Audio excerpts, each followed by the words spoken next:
Hey friends, how many of us have had to deal with the temptations of sin and how to respond? Well, that would be all of us. Every single human being since Adam and Eve have been tempted by sin, and that even includes Jesus. But where Jesus firmly rebuked the lies of Satan and did not give in, he did not sin, we have all fallen short at some point and we've given in to the temptations of sin. Here's the thing. As many times as we have unfortunately said yes to sin and temptation, hopefully we have said no many more times. And have you said no to a certain sin, but then the next day find yourself saying yes? How many times have you defeated a certain temptation only to trip up and engage with that sin the next time it pops up? Why does this happen? While there are a handful of reasons, there is a particular visual aid that I want to share today that has really helped me grasp this issue and find more lasting freedom. So, here you can see a timeline where at any given moment we can be bombarded with a temptation from Satan, an opportunity to turn from God and move towards sin. So, what do? What are we called to do? We say no to the lie, we say no to the temptation from Satan, and turn towards the truth of the Lord and His calling for our life.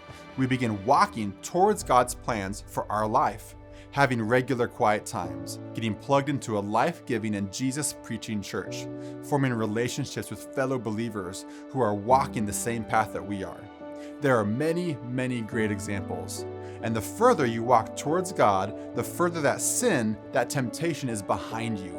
It's still calling out to you, and you might hear it faintly for a while. But if you keep moving, keep walking towards God, it will get quieter and quieter and quieter.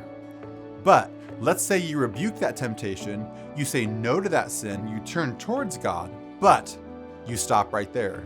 You've made the important decision to not sin, but if you aren't actively walking towards God, not engaged in a regular quiet time with the Lord, not reading the Bible, maybe you only go to church a couple times a year, hanging out with friends who don't encourage you toward righteousness and purity, and guess what? All the while, that temptation is still right behind you, loud and clear. You might be able to say no a few more times, but the chances are that eventually you will trip up and say yes. It says in the book of Matthew, when an evil spirit leaves a person, it goes into the desert, seeking rest but finding none. Then it says, I will return to the person I came from.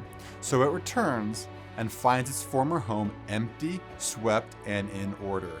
Then the spirit finds 7 other spirits more evil than itself, and they all enter the person and live there.